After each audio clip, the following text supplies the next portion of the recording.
Dinamika politik jelang pendaftaran Capres-Cawapres yang tinggal sebulan lebih lagi ini masih terus bergulir. Nah, baru saja Anies Baswedan, baca pres Koalisi Perubahan ini safari politik ke petinggi-petinggi partai politik koalisinya. Pertanyaan besarnya nih, AHY Cawapres Anies. Kita langsung tanyakan ke Renanda Bahtar, Wasekjen Partai Demokrat. Mas Ren, halo.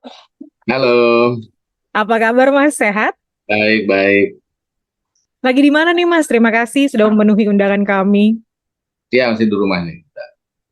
Ya, Ya, Mas Ren, langsung saja ini. Setelah safari politik pertemuan dengan petinggi-petinggi partai politik di Koalisi Perubahan, Anies menyatakan bahwa tidak bahas cawapres lagi nih. Kita sudah melampaui itu.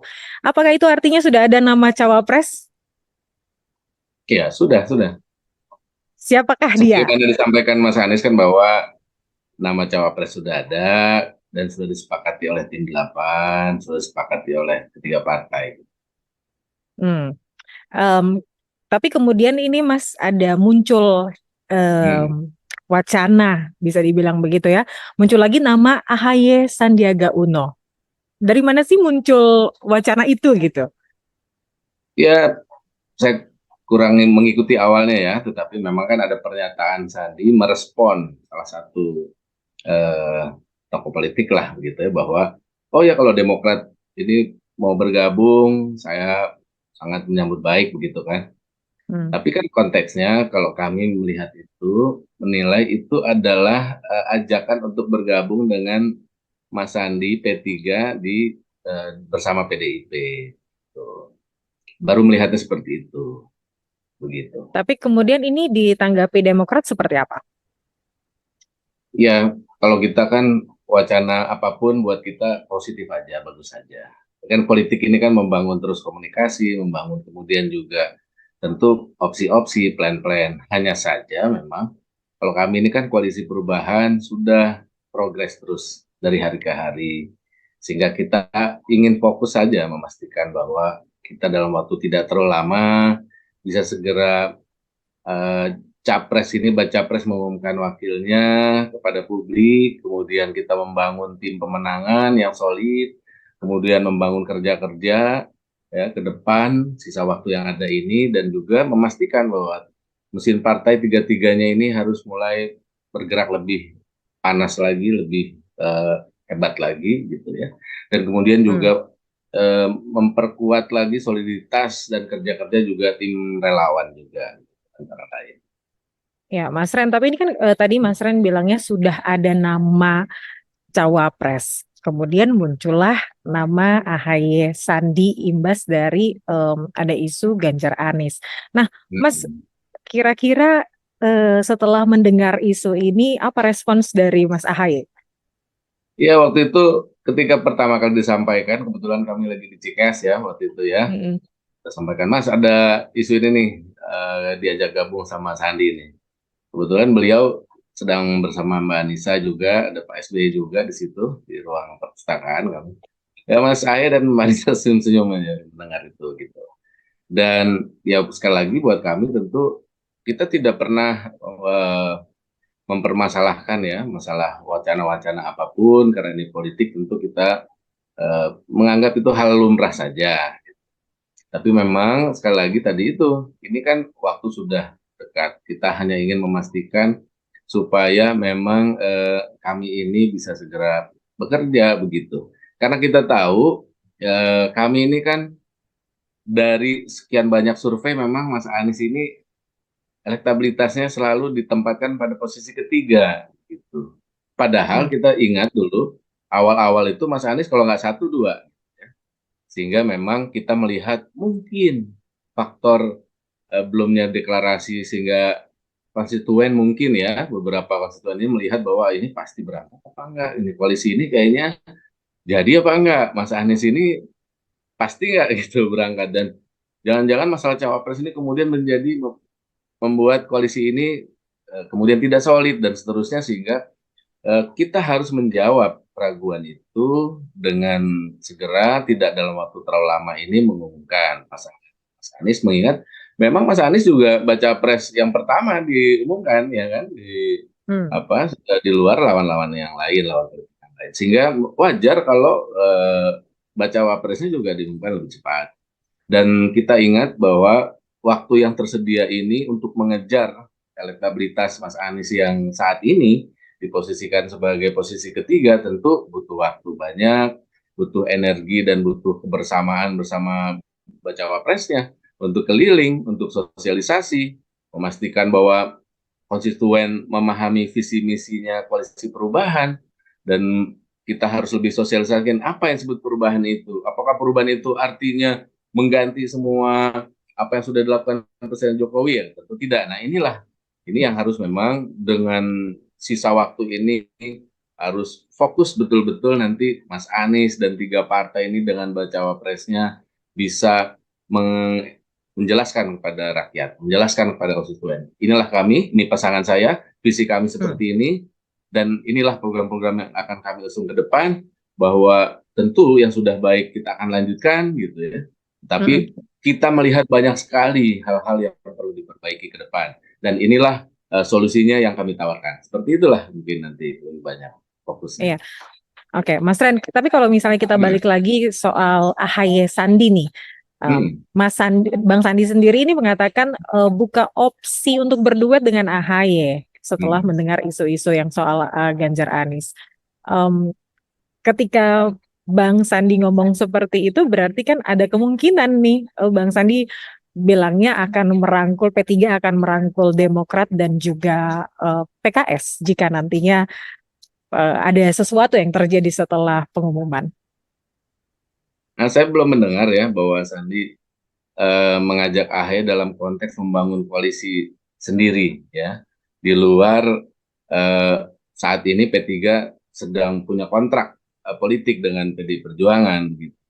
Dan sekali lagi kalau saya membaca pernyataannya lebih kepada bahwa Sandi merespon sebuah wacana dari salah satu tokoh politik yang mengatakan bisa saja ini Demokrat akhirnya bergabung ke PDI Perjuangan.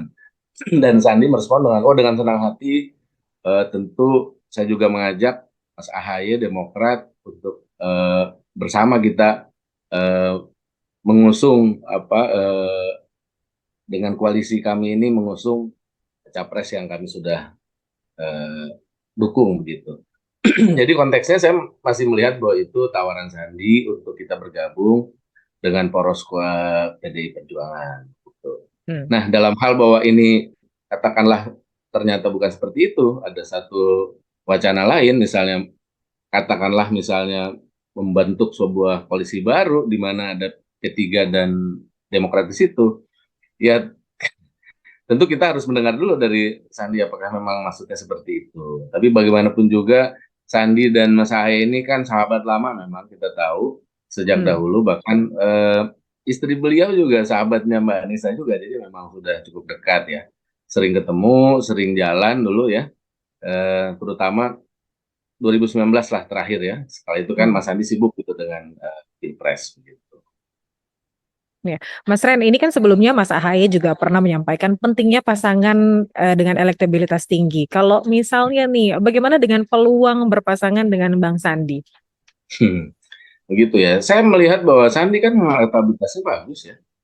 Hmm. Kalau kita lihat memang selalu disebut-sebut baik elektabilitas sebagai capres ada ya walaupun bukan tiga besar gitu.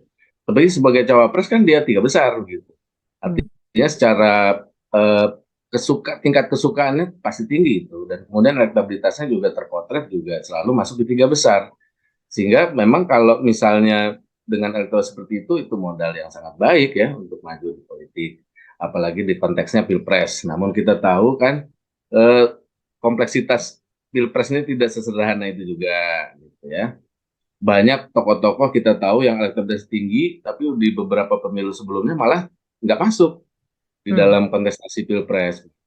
Ada juga yang tinggi, ya, tapi kemudian pasangannya mungkin kurang match gitu, akhirnya bisa terbawa turun. Jadi memang masalah cawapres menurut saya di Pilpres 2024 ini memang cukup strategis. Posisinya sangat menentukan apakah dia bisa Hmm. mengangkat si capres gitu ya elektabilitasnya atau dia malah menarik turun gitu.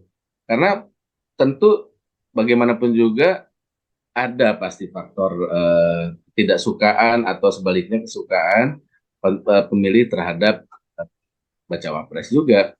Sekalipun memang tentu utamanya orang akan melihat hanya pada sosok 01-nya, pada baca Hmm. presnya.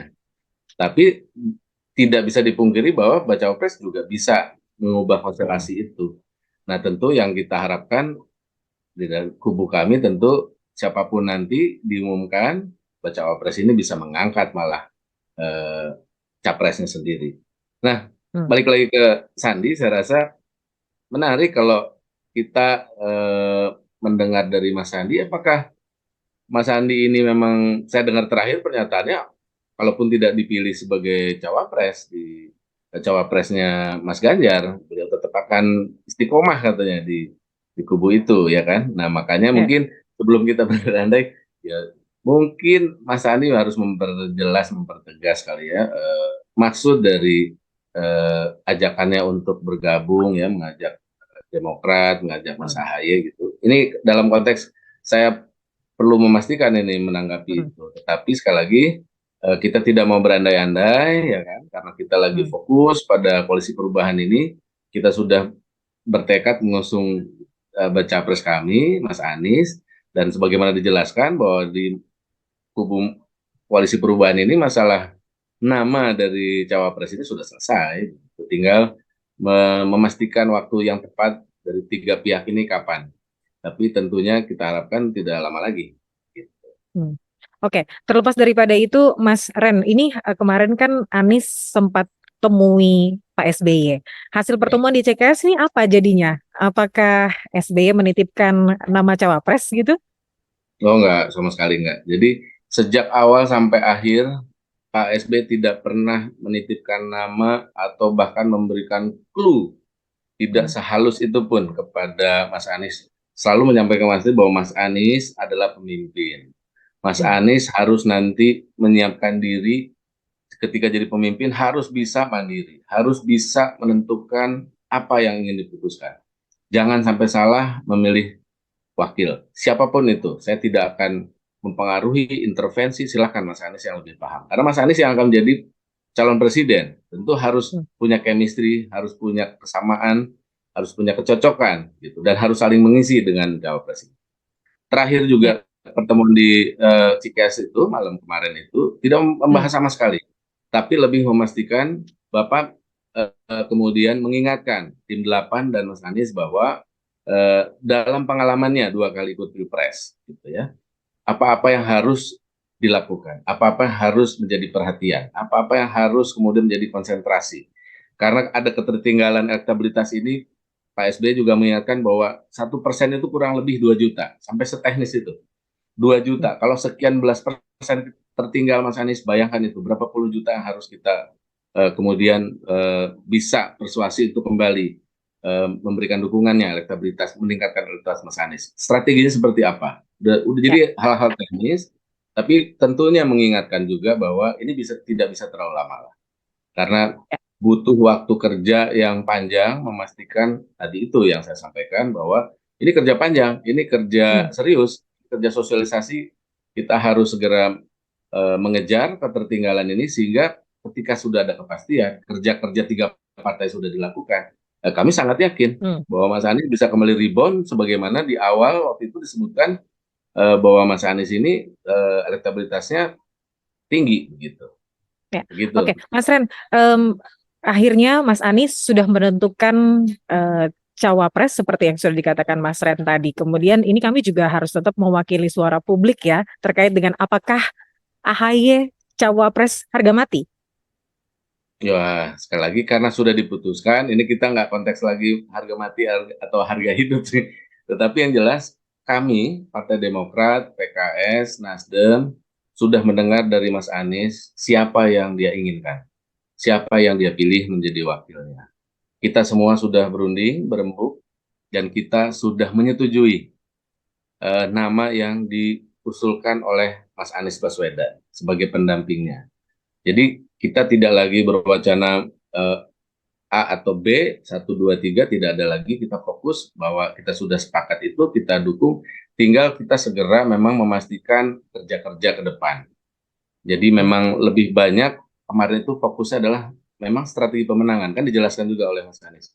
Lebih banyak Pak SBY sharing bagaimana pengalamannya 2 kali menang Pilpres.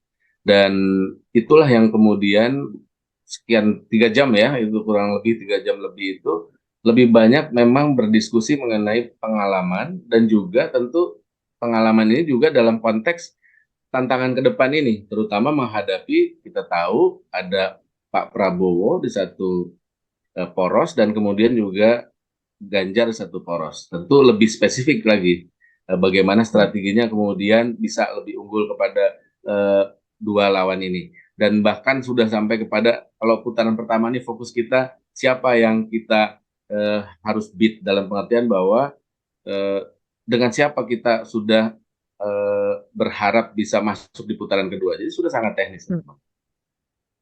Oke, berarti itu bisa menegaskan sikap Demokrat ya? Iya, saya rasa sudah disampaikan Mas Anies kemarin, kita dengar semua, dan kita memang betul, memang sudah 3 partai ini sudah tidak lagi membahas wacana-wacana nama cawapres karena sudah selesai itu, bahwa ada 1-2 pengurus partai ya mungkin yang masih mewacanakan lain-lain. Menurut kami itu bukan suara dari tim 8 karena memang secara ofisial hanya tim 8 dan Mas Anies ya, dan ketum-ketum partai yang memang sudah punya kesepakatan dan sudah tahu siapa namanya. Kita tunggulah, mungkin dalam waktu tidak terlalu lama lagi disampaikan ke publik. Oke, baik. Terima kasih sekali lagi Mas Rendra Bahtar, Wasekjen Partai Demokrat sudah bergabung bersama kami di Sedang Viral. Dan terima kasih saudara sudah menyaksikan Sedang Viral. Saya Yuliana Prataba, undur diri.